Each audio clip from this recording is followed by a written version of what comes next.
The things we learned from this new docu-series had my mouth on the floor, and we're going to review it in today's video.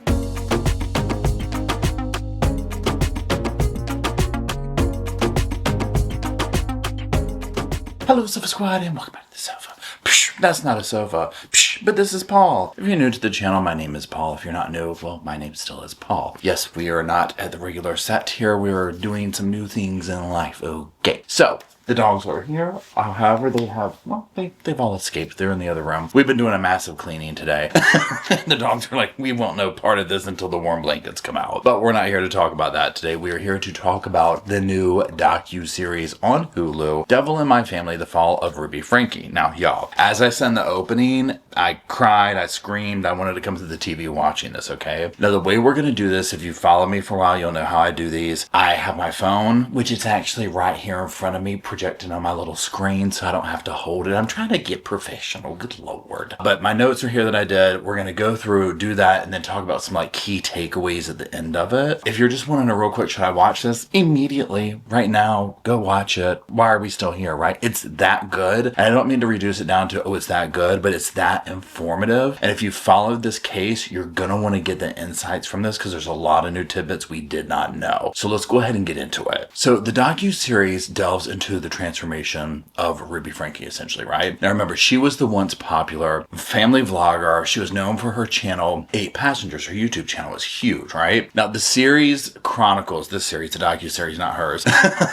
how this seemingly wholesome family vlogging channel, personality completely unraveled and led to her arrest for several charges against things she did to her kids in August 2023. Now this features several in-depth interviews with Chad, Sherry. We're going to hear a lot from Kevin as well and get some major insight from him. Now, it basically looks at this intimate look into the family dynamics and the influence that Jodi Hildebrandt would have over the family. Now, we're going to see exclusive footage that's, we haven't seen before. Kevin turns over the unedited footage from 8 Passengers and whatnot. And essentially, overall, this explores the dark side of online fame, of family vlogging, and, forcing your family to live in the public eye and going unchecked with all the power, all the stuff that goes along with it that we saw play out between Ruby and Jodi. Okay, now we're going to get into some of the bullet points and whatnot that I made notes of. I just wanted to kind of go over a quick synopsis of everything. Now, keep in mind when I watch these, I'm literally just making notes on each thing. So essentially, as I kind of recount this, just keep in mind that when you watch a TV show or a docuseries, the narration switches from person to person, from timeline to timeline. So I try and make that as clear as possible. But if it seems like, well, why are we jumping from this person to that person? It's because I'm just literally documenting as I'm watching. So keep that in mind. Now, on that note, let's just start with that first episode. And it opens up with that infamous home ring footage of one of the youngest sons, one of the victims, I should say, going to the neighbor's house after he escaped Jodi's house and going over there and them, calling 911. This kicks everything off. Now, next we'll hear from Sherry. This is the oldest daughter. We just reviewed one of her books here on the channel. And she'll speak about Ruby's evil, period, end of story. Now, this part got to me, and I mean, y'all, I'm not lying. Literally not even 5 minutes into this and I was crying. They showed pics of the young child, the young victim, that went over to the neighbors and they showed his shoulder blades. Y'all, I don't know what to say. Even now, literally, it's bothering me, okay? I mean, it makes my heart hurt so bad, the condition these children were in. It's very upsetting. And it starts off with that. I was speechless. Speechless. I knew it was bad. If you follow me for a while, like, you'll know that I've said this throughout, like, we knew it was bad, but we didn't know it was this bad, this bad, this bad. Even now, seeing this, 30 years isn't enough. It's not enough. Never needs to see the light of day, these two. Evil, it is real, and it's Jodi Hildebrandt and Ruby Franke. So I don't mean to go off on that, but it's that bothersome. So also, if you haven't seen this and you're kind of like waiting to hear from whatever, trigger warning, like right out of the gate, you're going to be like, oh my God. Okay, so anyways. So we start hearing from Springville residents. We start hearing from like their former neighbors and whatnot. And they're talking about what life was like here. Now, I'm going to say this. I'm looking at it and I'm just like, this is beautiful. These are huge mansions. The backdrop to life there, Utah, it's gorgeous. And they're talking about, just as you know, this is kind of like the capital of the Mormons and, the religion, the LDS, all this stuff, right? So one of the neighbors is talking about, because of that, there's like this extreme need for perfection. And they're just talking about, I guess you could say, some of their belief systems and how it paints the backdrop for this area, for these communities and whatnot. Now, another neighbor will go into the dynamic of how, like with amongst Mormons and people like that, and correct me if I'm wrong here if I'm saying this, that essentially documenting and writing down everything is a huge thing, telling your story, reaching out to others, testifying, I forget what it's called. But this will go hand in hand in this area with family vlogging. That's very promoted. It's, look, you can minister, I think might be the proper word, and get that out there so you can kind of add this up and see that it explodes right into the family vlogging situation. Now, then we are going to start seeing some of that unedited footage that Kevin turned over. Literally watching it, anger seems to seethe right beneath the surface of Ruby Franke, okay? It is absolutely insane to watch. She's screaming at the family for making noise and doing that and doing this. And, again, to kind of pause for a second, because watching her, knowing what it's like for me, like to film and whatnot, it was so weird, y'all. Because, like, the first thing that they show her is, like, she's sitting there, and I do the same thing. Like, literally moments ago, I was doing this, like, sitting here with the same kind of look, probably of, like, are they going to stop using the microwave out there? Okay, is he going to get the dogs barking? Okay, or whatever. So I was watching her, but then she just goes off, right? And Kevin's like, we're getting ready for church, whatever. But you see that other side of when the camera turns off, oh, she's evil. Now, Kevin will talk, and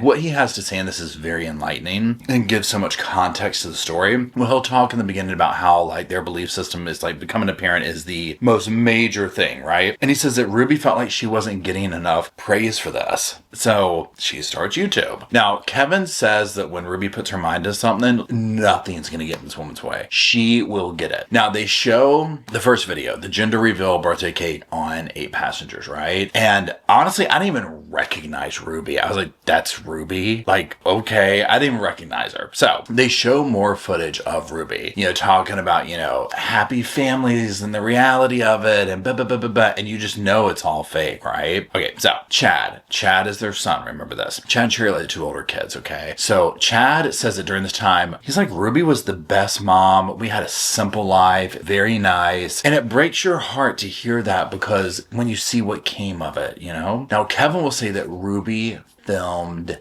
everything. And he did not like this. He was like, I'm walking in the door with cameras in my face 24/7. Again, to kind of pause and just look at it through my own lens of like running a YouTube channel and whatnot. Granted, it's not a family vlog thing. I can't imagine like what the time and energy that would go into that. But you could easily, if you sit here hitting all the marks, doing all that, it's like you're constantly doing something, filming like Instagram, this, that, and the other. And I don't even keep up with it that much, right? So someone like Ruby, who you're filming your family and just basic stuff, I'm like, oh, I can only fathom every possible thing as content, number one. But then you're shoving a camera in somebody's face 24/7. And I was like, oh, that would get old really, really quick. And it did. Now, Kevin will say that Ruby wanted him to basically be like this even-keeled patriarch man, that's going to take care of business, blah, blah, blah, blah, blah. And he's like, but I wasn't that kind of man. Like, I'm a nerd, I'm insecure, this and the other. And then he'll go into his backstory about how they met. And they met in August 2000. And he said that she had like 5 different men after her and whatnot. And he found this flow chart, I guess like in her closet or whatnot. And he's like, I cheated or whatever. And he basically went through this flow chart and his name was on it. And she had this whole list of like the attributes of what she wanted in a man and what each one offered and whatnot. So essentially he memorizes this, right? To kind of just become the guy that she wanted him to become. And all this will make sense as we learn how this played out, because you can see the way that it went and the things that Kevin says. It's like, okay, this all makes much more sense now. So Kevin says, yes, he studied this flow chart, and then eventually, they pretty soon after that become married, okay? And Kevin said that being married, once he had that, he would do anything to keep it. Now, keep that in mind right there, okay? Because that is going to paint the backdrop. And hearing him describe this made a lot of his actions make more sense to me. I'm not saying they're right, wrong, or indifferent. I'm just saying it gave the context and it made more sense to me. So Kevin starts talking about YouTube and this and the other, whatever, doing their videos. And he was like, our first check, $85. And he was like, once I wanted to keep making more, and so it starts, right? Now we will hear from a former friend, I guess you would say, and that's Paige. Now remember, she has done some videos, reactions to them and whatnot. Paige is like that, kind of describing the reaction to Ruby's fame and her business sense. And she was like, yeah, Ruby had a very good business sense. And, she's like, we were going to this, event and people are like, are you here with, Ruby Franke? I mean, Ruby Franke was basically, I guess, like a household name almost in the land of YouTube and whatnot. Now, Chad is essentially the heartthrob guy version of this family. And he'll say that, that was exploited. And Kevin says that he lived vicariously through Chad and that he wishes that, like, basically when he was a kid, that he had Chad's life, basically, kind of a thing. Kevin, as you heard, I'm insecure, I'm a nerd. Well, Chad looks like, somebody, I'm dating myself when I say this, but like Saved by the Bell, you know what I'm saying? Like just that kind of teen heartthrob, teen bop. He just has that look, the blonde hair, you know what I'm saying? He's got that vibe. And he'll say, he's like, I'm not trying to brag, but I was kind of like the most popular. And he'll equate this to, I think just a lot of girls my age watch the channel. And so therefore, I just was very popular in the comments section and whatnot, and he was like, and my mom exploited that fact. Now, Kevin, and they'll say, the height of their channel, they were bringing in like $100,000 a month, okay? We're talking mega brand deals, we're talking just the views alone, and the ad revenue on that plays, right? So, they're making tons of money. Now, Ruby would tell Kevin that she was meant to be a servant of God, okay? Like, she was already starting on this way before Jodi of like, I'm here to do major stuff, big things, It's very Lori and Chad Daybell, okay? Again, remember the neighbors, all these different neighbors will talk throughout this. And the neighbors would say, one of them, they were like, Ruby had a bad habit of filming and not asking. And essentially they'll say that, you know what, she'll be out here filming, putting our houses out there, but anytime you saw this woman, she had a camera on her. And I can understand in a neighborhood where you're like, I mean, I don't want my house out there. I mean, I get it's a public area, right? But on the same note, it's just from a neighborly standpoint, it's like, okay. But again, if the family was out in the street, they were filming. That's all they ever did. So neighbors will say that they connected way more with Kevin. They'll say Ruby really wasn't that friendly. They say she wasn't trying to meet the neighbors. One of the lady neighbors was like talking and she was like, she wasn't hosting luncheons. She wasn't hosting tea with the ladies. I was like, I mean, I'm not laughing, but I'm just like, this is definitely a very specific lifestyle, right? It's like the luncheons and like these people were doing well, okay? So it's funny, that was the expectation, it sounds like, amongst like the women and the wives, is you're going to be doing where Ruby's over here talking about, girl, I'm getting my money, right? Like I'm getting my fame, I'm getting my money.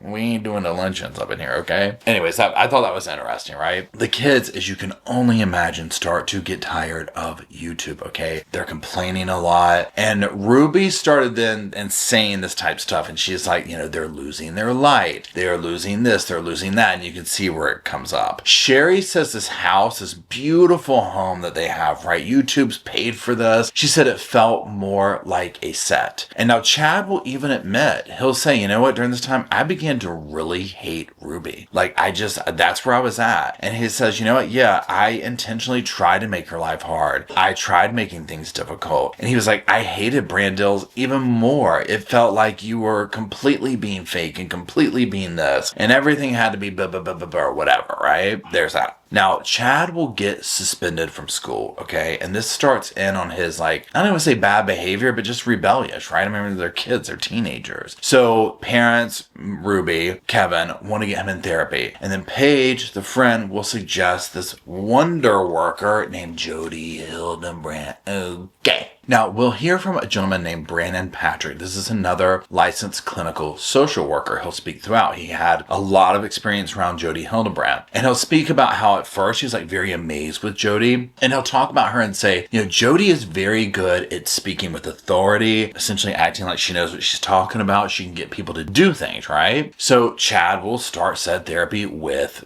Jodi. He gets into it and she asks him these questions and he's like, yeah, I'm ready to do this. And she calls him out. She's like, you're lying. And he's blown away by this, right? And this kind of starts this whole like, how does she know that? Like, wow, I've been challenged and whatnot. So much is done to try and help Chad and do this and blah, blah, blah, blah, blah. Let's fast forward to the beanbag drama. Okay, if you follow this, you already know what I'm talking about, right? So Chad will begin talking about how he was given a choice at one point and he could essentially sleep in two places. One of those was like downstairs in a beanbag. So he does this, okay? Now, he'll talk about being threatened with military school, and essentially it was like, if you do one more thing, you're going to, Jodi and I have decided we're going to pick a school out, you're going to go here. And he's like, you know what? I'm going to get in line. I'm going to play their game, which made more sense when we started hearing from Sherry in her book about Chad's reaction to her. He was still of that Jodi is everything mine. And he'll even say, you know, at first, like, Jodi was great. I loved her. You know, we developed this bond. Like, she was very helpful, this, that, and the other. Now, you know, Kevin says that behind the scenes, Chad really was working hard, so on and so forth. He wasn't really complaining about Jodi anymore. Like, he was really putting it in there, okay? So, Kevin says that the video about Chad not having the beanbag is what began the implosion. I'm talking socially, right? You know what I'm talking about if you've been following this. You know, that comes out and the public's like, your teenage son sleeping on a beanbag? And especially when you're like, girl, look at your house. What are you talking about? These weird punishments, okay? We're talking backlash. Y'all, this is the beginning of the end, right? Kevin says now that he's learned that what was going on in the shadows and behind the scenes, you know, there's all these horrors going on. He wasn't seeing a lot of it. Now, they show this other video clip, like unedited thing, and Ruby has one of the little kids, like cat stuffed animal, and she threatens to cut its little head off, and Sherry makes me want to cry. When the little sister gets upset, Sherry swoops right in and is comforting her. Thank God those kids had Sherry for the moments that they had her, because she knew. Right? She knew. If you followed this for a while or read the book with us here at the Sofa Squad, you know, Sherry was talking about when Jodi came in the picture, she was on it. Bam, here's all this tea on her. Why is she here? She was being there for the kids when her mom, this evilness started, right? And Sherry says on that note, both her and Chad will recount the severe beatings from Ruby. Very violent, okay? Now, Sherry says looking back, she doesn't think that Ruby's a good person. You know, she thinks that she was abusive before Jodi came into the picture and that Jodi basically set things off that were already in Ruby's heart. Now, that being said, that ends. We go on to episode 2. Okay, so remember where it leaves off at, you know, massive backlash, Chad sleeping in there, blah, blah, blah, blah, blah. Okay, so the channel tanks, okay? I'm talking overnight, views drop, income goes away, brand deals go away, done. So they hire a lawyer, it sounds like, to find out, like, what do we do? How do we, like, what goes on? And the lawyer obviously is like, make an apology video. And this is, you know, via Kevin talking about this. And Kevin said that Ruby was like, over my dead body. Okay. So, the cancellation takes place. Chad says that after the cancellation, the content style changes. Ruby goes from like the fun, energetic mom to a more like very serious religious teacher kind of mom, okay? In 2010, the therapist who we talked about earlier, Brandon, he said that he'd been shadowing Jodi for like a year or whatever, and then almost soon thereafter knew something was off. He's like, well, first of all, she wouldn't pay me. Secondly, he was like, she seemed super angry toward men, and everyone he knew was going to Jodi though. So it was like, what do I do? I'm seeing this, but at the same note, I'm seeing this over here. And like, I can't just, after watching this, Jodi's popularity, I was like, oh, she was like in this world, like the go-to, okay? She exploited that. And then a year later, like back, so when this dude's talking about, a year later, she opens up connections, okay? So she's, you know, she's ready to cash in, okay? And he will say, Brandon, the therapist, the social worker, he'll say, Jodi was an expert at exploiting Mormon anxiety, right? She created this community. She knows how to speak with authority. She knows how to exploit fears. Now, Paige will say, remember the former friend or whatever, she'll say that Jodi was literally like a savior and God, okay? And then she'll say that Ruby needed help getting Kevin on board with Jodi. So they all are going in on this, getting Kevin on board with this, like, right when Jodi and Ruby are starting to do their thing. Now, they'll go to this little workshop or whatever, and it's like a love versus lust workshop. And they go, and Kevin says that he told Ruby that this feels like a man-hating club and that it's absolutely a cult. Okay, 100%. Now, what is heartbreaking, and when I say funny, I mean like just like that's kind of funny, is that the people who he was he was the first, and Paige even says that he said that too, where she's like, yeah, he said it was a cult, and here we are, right? No one believed him, but also he fell such victim to it too, right? Even though he called it out first glance, because most people, and they're showing like comments from the videos, you know how they do like B-roll and stuff like that, like so when they're showing some of these videos of Ruby and whatnot, they'll show the comment section, and literally people are like, this is a cult, this is a cult, this is a cult.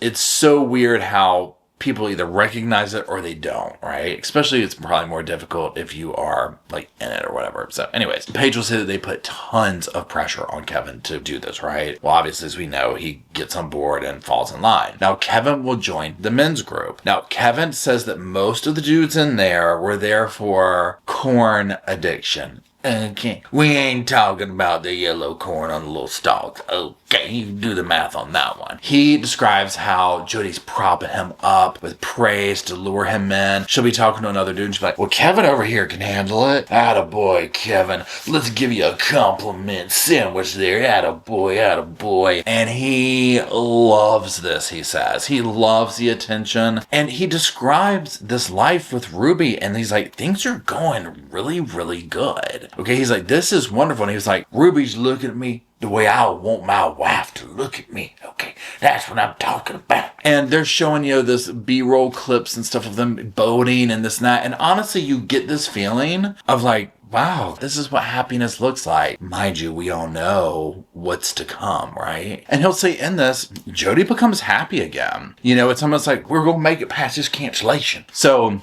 this is when Jodi will start training to become a coach with connections and whatnot. And essentially starts aligning herself with becoming like the other face of connections. Now, Paige says was more important for Jodi to use someone's influence and like who they were rather than like their understandings of teachings, right? Because if you went by that, like Ruby had no business being a coach in this, okay? But she had a lot of influence, obviously. Ruby will eventually change the name of the YouTube channel from 8 Passengers to Moms of Truth, and essentially it's like handing this over to Jodi, the business connections, whatever. Now let that sink in, okay? Like that's how devastated 8 Passengers was. Like it tanked to that degree where it was like not making any money. Now I guess to me, my thought process would be, well, what's not making any money to her, right? Because if you're bringing in $100,000 a month and it just brings in like $10,000 a month, is that not a lot of money to her? Because to me, I'm like, that's a whole bunch of money if you were making even 10,000, right? I would love to know what their version of we're barely making any money. Now, just looking at their house, you know, that looked expensive as all could be. So I mean, it's all relative or whatever, but I'm just kind of like, when they said that, I was like, she gave that over. Like it was making that little money. Okay. But even then, so switching it over to what we now know, right? Now, then we start seeing these videos surface with, you know, Ruby aligning herself with Jodi and, you know, her connections and whatnot. And she's doing these videos and she's like, yes, we had to leave 8 Passengers behind. The kids were very unhappy and it just was really harming the family. And you're sitting here like, like if I was her kids and saw that, oh, I'd come up over the table. You know what I'm saying? Because you know, it's like, girl, you're literally killing us, okay? It's disgusting. So anyways, so all this is going on, right? So Kevin says COVID, all that crazy stuff happening during that time, you know, earthquakes, this, that, the other, blah, blah, blah. He's like, it was literally like the world was ending and the second coming was on the way. Like we legit, like that is happening, right? 100%. So they start showing like the food prepping taking place and all the food, you know, if you saw Jodi's house, you know, there's tons of food storage. Now, Kevin will say they truly, absolutely believe that Jodi was chosen by God. Okay, let that sink in. One of the most cringiest parts of this, okay, May 2021. Kevin says that Jodi calls Ruby crying and sobbing. Jodi is being haunted by like these hooded figures at nighttime. That Satan had it out for her. And he said like, we believed her, okay? So they drive to Jodi's home to help her. They drive 3-4 hours away, whatever. Now they get there and obviously she has this fortress, right? And they're like enamored by this home, by this wealth. And Kevin says like, while they were there, these unexplained things happen. And he was like, there's like this massive crash in the basement, but nothing was there. There's a handprint on the glass, but like no one was there. And there's a bishop there, like Jodi's bishop is there, and he's, blessing the house or whatever you want to call it. And the bishop is like, girl, look, okay, I can't be up in here blessing this place all day long. Takes me all day to do it, number one, okay? We're talking about massive blessings up in here, right? I can't be doing all this. Okay, we're going to have to get you fixed some other way. I'm sorry, end of story, right? And so they decide that Jodi is going to come to their house, meaning Ruby and Kevin's, and live with them, and they'll take care of her. So Sherry's getting ready to go to college in a couple of weeks. So Sherry's like, yeah, mom, call me. And she's like, you've got like 2 hours to clean your room out, girl. And she's like, okay. So she moves all her stuff out or whatever. And, Jodi comes, she's going to take the thing over. Now, here is the thing. They're showing video of Ruby having these events and moments of like, these possessive moments. And y'all, it is so cringy. She's like, she's mine. Red rum. She didn't do the red rum, but I was waiting for it. Okay, it's so obviously fake, y'all. It's so obviously fake. She knew it. Like, I was looking like this. I was like, this is somebody who's going to play the long game to get her woman, right? That's how I completely view Jodi through this. All this. I was like, she is literally grooming and destroying this family to get to Ruby. Period of the story. That's what she's after. So, Chad says when Jodi moves in, the youngest siblings become an issue for Ruby, right? I mean, they're kids, so here we go. Now, remember how I talked about earlier where Sherry came with the receipts? So she researches Jodi. She learns she's not really a psychologist. She had her thing revoked. Her family doesn't talk to her. She's destroyed lives. And literally, including Kevin, everyone shuts Sherry down. Just like, why are you so bitter? Like, she's obviously clearly possessed. You know what I'm saying? Like, they shut her down. They are all on the Jodi train, right? Except for Sherry. Now, once Jodi is in the picture, Kevin will say that weird things happen, okay? And this is what he talks about, where he's like, she'll go into these possessed trances. She speaks in other voices. Y'all, they show that, when they show the video, it's super weird, y'all. Okay, it is so weird, where she's like, let me have her. It's so cringy. Okay, it's so bad, right? So anyways, Kevin was like, I'd do these blessings on her, and Jodi would thrash around. And Kevin was like, I believed it. And then Kevin's like, he says that Ruby's gonna go up to Jodi's room at nighttime and whatnot. That's when the possessions were real bad, okay? I mean, I could just see Jodi sitting there shaking the corn talking about, I've got an itch. Only Ruby can scratch it. You know what I'm saying? I mean, that's literally what was going on. Okay, period. End of story. After watching this, maybe we'll talk about this more then. All this was Jodi's grift to access women, and then in this case, Ruby, right? Period. End of story. Okay, major suppressed like girl vibes going on with Jodi. Okay, so anyways, that's going on. Okay, so the things are worse at night, whatnot. Then they decide, Ruby and Jodi, that it's just best if Ruby just moves into the bedroom with her in her daughter's room. Gosh. They're sleeping in the same bed together. Now, here's the thing, and this is one of the things I learned that just shocked me. Kevin's still doing the men's group online. This woman is living in his house, in the bed with his wife, and then she's targeting him on the men's group. And mind you, he's paying for it too. And she starts like just trashing him. He's getting trashed in the room because she wants his woman. Then they show this Xmas video at the house, right? And Jodi's doing karaoke. Can't roll my damn eyes hard enough, y'all. It's because I have a bias towards her. If you're like, well, Paul, I do karaoke at Christmas. I mean, I do too. I love that machine. But with Jodi, I'm just like, of course she's going to do that. I would have loved to see her go into a full possession during karaoke, right? But of course that didn't happen, right? She was able to do that. So they're talking about the presents. Now, if you remember, the two youngest kids at one point do not get a Christmas. They have to sit there and watch all their siblings open presents and whatnot. And the neighbors will talk and they're like, yeah, our kid was so excited she got whoever the youngest daughter a present. And then basically when the kids got around each other, they were like, she's like, oh, did you open my present? And she's like, no, mom made me like throw it away or whatever. That's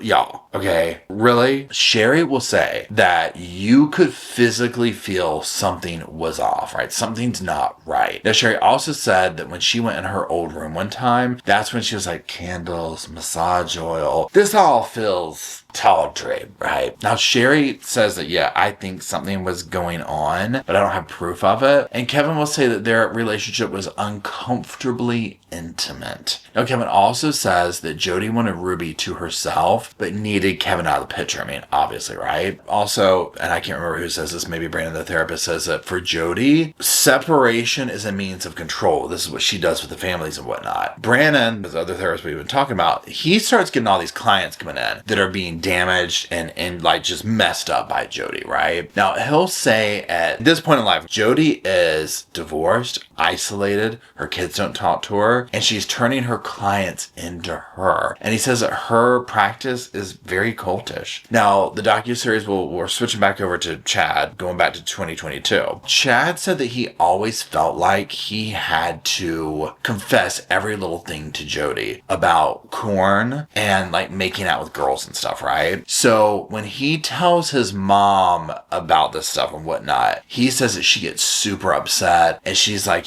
saying like, it basically equates it to this. All of a sudden she's like, wait a minute. All them satanic attacks on Jodi, those are because of you, boy. You are the cause of Jodi's satanic attacks. Okay, you gotta go. And she's like, you have to leave the house. Chad's 17. Okay. The sad thing is when he's talking, he's like, you know what? I believe that I was messing with the spirit of the house. Like, I believed her. And I'm like, bless this poor guy's heart. Okay, it's a kid, right? I mean, I know it's like 17, whatever. Come on, right? Especially to have that kind of belief system that somebody else instilled in you. Anyways, Kevin says that, one day he walks in the door and Ruby is like very serious, okay? And she's like, our marriage is in major trouble. And it's because of you. And she's like, you need to leave. There is no contact with me or the kids. And he's like, I have to tell the kids one by one and take them and tell them what's going on, that I'm leaving, this and the other. And he says, Ruby is sitting there photographing this with this smirk on her face. And he was like, it was giving the energy of, wow, this is going to make really good content. And it probably was going to. Now, Sherry will say that she's shunned as well when she starts speaking about like bringing light of like, hello. So Kevin's gone, Dad's gone, Chad's gone. What's going on here, right? So she's taken off the health insurance. She's taken off the car insurance. Then she asked a neighbor friend, and we ran over all this in the book review, to go home with her and find out what's happening. So this neighbor, God bless his neighbors, right? And this family friend or at least Sherry's friend, they go to the house and she's like, yeah, Ruby comes out and she's like, you're messing the family up. And she was like, there's no emotion. And she'll say that she could not figure out how a person that gave birth to this person, this child, could even treat their kid like that, right? Now that will end episode 2 and we'll go into that final episode, episode 3. Now it starts off with our favorite scene, y'all, of Jodi getting yanked out of the house and going, whoa, whoa, whoa, whoa, whoa, whoa, whoa, whoa, you can't come in the house, you can't come in the house. And it's, there's that. So now remember, at this point, it's Ruby and the 4 kids, okay? Chad's gone, Sherry's gone, Kevin's gone, and she is, raising these kids on her own. Raising, right? So we start seeing clips of like Jodi from Connections and this and the other. Jodi's talking about like, your woke children are walking zombies and you need to wake them up and do this. And again, you're seeing these comments come in and the comment sections, like the way they do the B-roll, and people are literally like, what? Like this woman is gone. Okay, she is smoked, right? Now, the neighbors said that the children, they used to be bubbly, they used to be this, and they are starting to withdraw, get depressed, you don't see them as much, and you can tell something's up. Then a neighbor asked, like, well, why did Kevin and Chad leave? Like, what's up? And Ruby's like, every marriage should have separation. And they're just like, okay, does that include your kid? Like, what's up with that? Now, other neighbors, knew something is not right? And leaning towards dangerous at this point, okay? This has gone from, she's annoying filming the thing to we're concerned, okay? Kevin says that going into the no contact, and this right here is very major information here. Okay, so get your little notepad, okay? So he says that he was absolutely terrified terrified to lose his marriage and that Ruby was going to ask for divorce. And that he was more concerned about her than his children. Like, his main thing was saving that marriage. Now, remember from the beginning where he's like, that was the end all be all, blah, blah, blah, blah, blah. Okay, so this is all making sense. And we'll revisit that in a minute when we're done just going through everything. He's like, my main focus is I'm trying to convince Jodi that, like, hey, Jodi, I'm doing well. I'm ready to get back with Ruby. And you already know in hindsight that was never going to happen. She was like, that's my woman, okay? You need to run along, okay? Give me your money, but run along, right? So he says, my life went radio silent except for the men's group where she's trashing him, okay? Chad moves into his own apartment, 17 years old, near the university, and he's still having meetings with Jodi once a week, and she has all this control over him. And all he wanted to do was make Jodi and his mom proud and show them he was changing. And that part breaks your heart when you sit here and listen. I have way more empathy and sympathy for Chad in that because that's the child, the son, than I do Kevin. And I mean, I do have some sympathy in that regard a little bit for Kevin, but I mean, he's a grown man who can make choices and decisions and whatnot. Chad's a kid. I mean, I know 17's like a young adult, but nonetheless, it's like, this is a lot, okay? And he's been conditioned from a very young age. And again, it's like his mother, and he thinks that he's supposed to be doing the right thing. He doesn't know any different, And so to hear him being like, I just still want to make them happy, and it's like, it's showing them I'm doing the right thing and changing. It's like, but they're not doing the right thing by you. This is not right. Throwing you out of your house because you're questioning insanity? No. Whether sleeping together up in your sister's bedroom, talking about devil made me do it? Absolutely not, right? Side note, would Jodi be doing things like when they're in the bed, like she put her hand on Ruby's hip? This is the devil speaking. I can't be responsible for what my hand does next. I mean, y'all, I can almost guarantee you, not that I want to be a fly on the wall for that, but had we had like absolute proof, that is exactly how that went down. 100%. Okay. Literally. That's how she probably disassociated with like being a lesbian or whatever it was she was, right? Because I just think that she had all this stuff going on and she was after these women, and it could have just been a power thing too. But anyways, I don't know. I really honestly think the double possession thing was how she separated herself from the guilty feelings over, getting with these women. So anyways, Sherry will say that she eventually texts Chad and that things are super weird. She talks about this in her book as well. At one point, the director asked that hard-headed question, right? He asked Kevin, he's like, well, why didn't you stand up and say, this is nonsense, what are we doing? And Kevin's like, I don't know. And when I dwell on it, it eats me absolutely alive, okay? So he's like, I wish I had. Now, neighbors realize Kevin's, he's not coming back. Like, where's Kevin? What's up? Ruby's videos and her behavior is getting worse and worse, right? Now, Ruby is seen less and less at the home, and they're finding out that these kids are being left all alone at times. So Sherry eventually calls the police to report this, right? She's like, something's going on. My siblings are being left alone. Could you please do a welfare check? Now they'll show footage and like the neighbors go out and meet the police. And I'm talking like the neighborhood gets together. This is how concerned people were. I didn't know that. I'm not saying I didn't know that people were concerned, but like seeing how many people were like, hey, they're all coming out. So the neighbors all come out and they're like telling them what's going on. Well, they can't get anybody to open the door. Remember, they're at Ruby and Kevin's house, a nice house. And the judge won't sign the search warrant or whatever they need to go in the house. Of course, right? The neighbors are trying to reach out to Kevin to tell him like what's up, and he blocks them. Okay, that's how deep into this he was, right? Now, numerous neighbors contact the DCF workers, and as we see so many times, nothing was done, which is just absolutely heartbreaking. So the case is eventually closed. Even though one of them tells Sherry, she's like, I have a very bad feeling about this, but we have to have more. And even one of the neighbors was like, I wish I had lied and said I saw the physical abuse, but I didn't know how this worked at that time, that type thing. And your heart aches for them, right? Like I said, the case is closed. Nobody sees the kids anymore, right? They're just disappear. 10 months later, it goes, the docuseries. We're back to the footage of the child escaping and getting out. Now, they'll talk to those cops who we saw. God bless them. I wish I could send them something, right? It gives me goosebumps. I might get choked up again because they get choked up. And this is how bad this was. The cops were like, it was shocking to see how bad off the kids looked. It was really, really bad, he said. It was horrible. He's like, we found the youngest girl, the daughter. Her hair is shaved. She's super scared. And you could see in the body cam footage, like where he's getting upset talking to her, right? It's horrifying. Because here you are at this massive mansion, and this boy, number one, with just open wounds all over him, literally looks like a skeleton. And you're like, what is going on?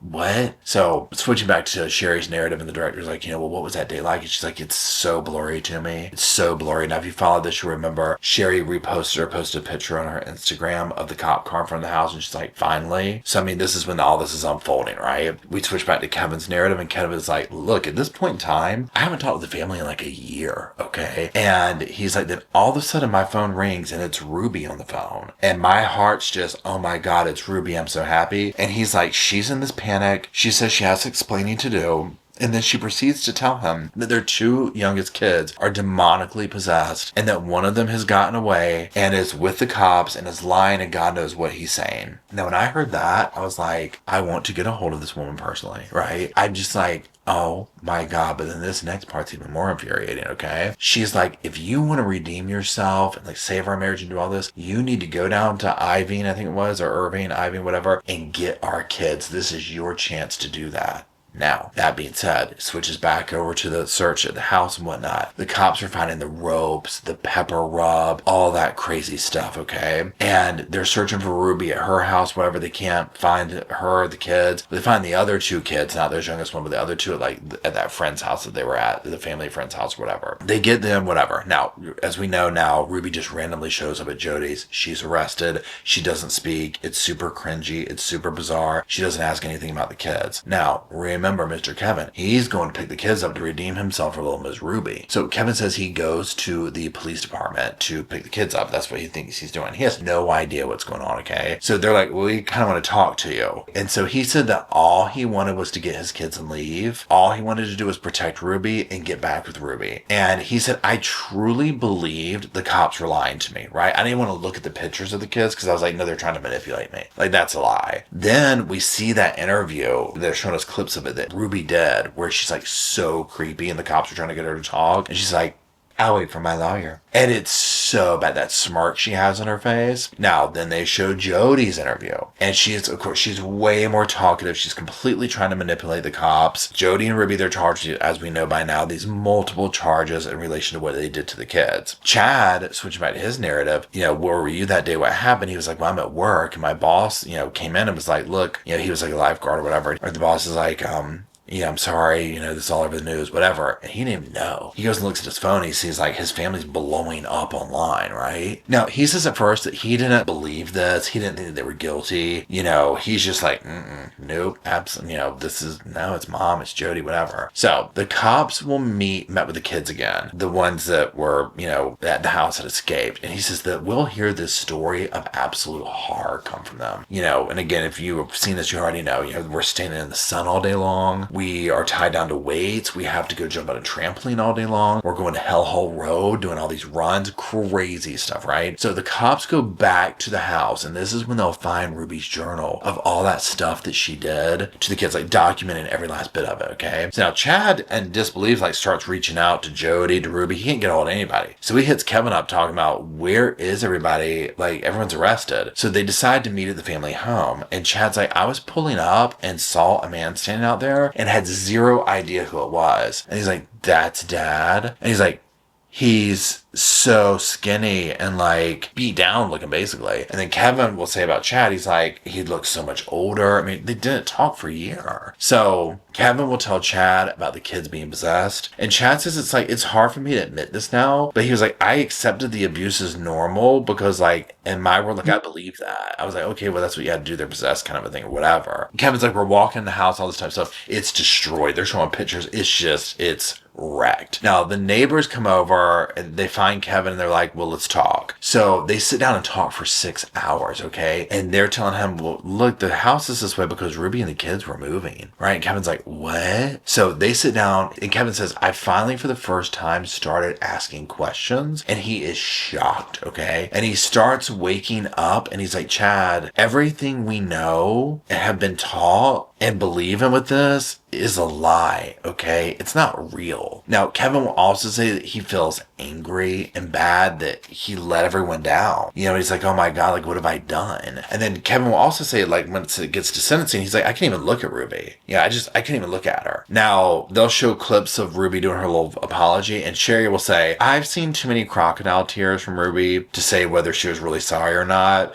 But regardless, I ain't never talking to her again. Okay. Now, Chad, on the other hand, will say, I don't think that she should get out until at least the kids are 18 years old. But he's also like, I'm not really thinking about her. Like, it's almost like a blank spot. Now, Kevin is like, I still love her. He's like, I can't erase those good memories. Like, I can't get past that. Now, Chad has gone on to become an influencer, social media. Sherry, as we know, did her book. She's campaigning against family vlogging. Kevin has filed for divorce. And Ruby and Jodi were sentenced to up to 30 years in prison. Again, it's not enough. It's not enough. It's not enough. Mostly from the point of, obviously, mostly because of what they did to the children, like the heinousness of it, but because they didn't learn. You could tell if you watched it, no, they are justified in what they did, especially Jodi, right? So let's talk about some of those key takeaways. Okay, so Ruby and Jodi absolutely think they're prophets. Absolutely, 100%. We are the next saviors, right? Now, they truly thought that these two youngest kids were demons, okay? They literally, these weren't children anymore to them.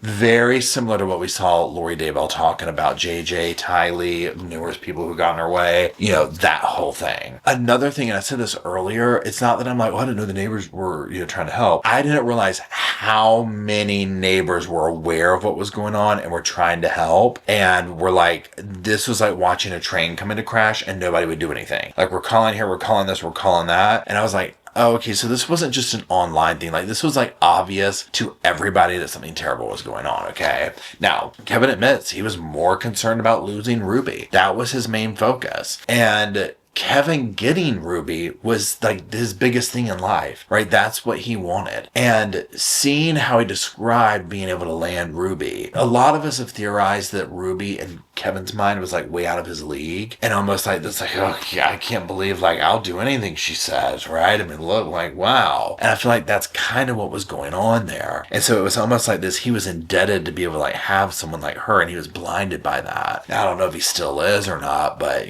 whatever. But that's just what it seems like. So it makes more sense where I'm like, yeah, he was just going to turn. That was his focus. Maintaining that was his focus. And the actions followed suit. Okay, so Ruby was way more abusive than we knew even before Jodi. Okay, like the physical violence and all this type of stuff. No, she could sit here talking about, oh, Jodi did this and Jodi did that. No, that was, like Sherry said, it was already in her heart, right? And coming out. I knew the kids' bodies and damage and wounds looked terrible, but I feel like seeing that close where they showed his poor little shoulder blades and stuff, I was like, oh my God, how are they still alive? It makes my heart hurt so bad. It takes my breath away for a moment. It's bad. Seeing what happened and then reviewing Jodi's reaction to the cops coming at her house and her sitting there not want to answer questions about that, her entitlement literally sends me over the edge with fury. I don't even know these people. They're not even my family. Like, I'm not related. It makes me that angry, okay? Now, when we saw Kevin in that first interview, like with the cops, whatever, when he came in to get the kids, he's like just there trying to prove himself to Ruby. Like, everything about his existence was for Ruby. And so I think that's where a lot of this stuff was like a blind eye turned to, because Ruby could do no wrong. That was his goal, was securing her and keeping her. Not like, wait a minute, this is wrong. Another huge thing was the realization of like, they really believed this about Jodi. She was that good, I guess, at making like Kevin think that, yeah, this is, I'll move out and you can sleep with my wife in the bed and I'll pay for it, and the kids, I won't talk to them for a year.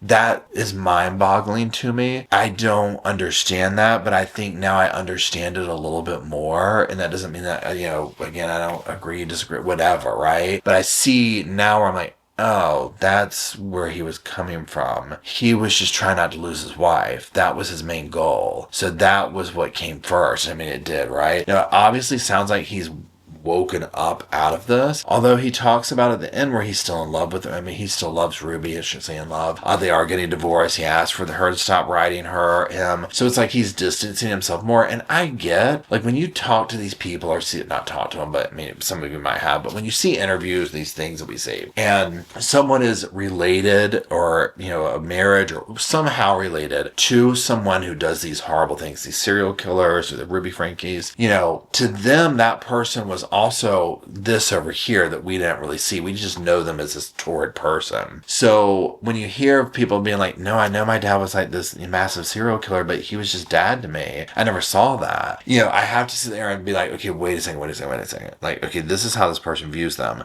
I think what makes it a little bit different with Kevin is that the slow burn was there of the weird behaviors before Jodi got there, and then obviously they got way out of control. But Jodi had everybody smoked. You know what I'm saying? So it is what it is.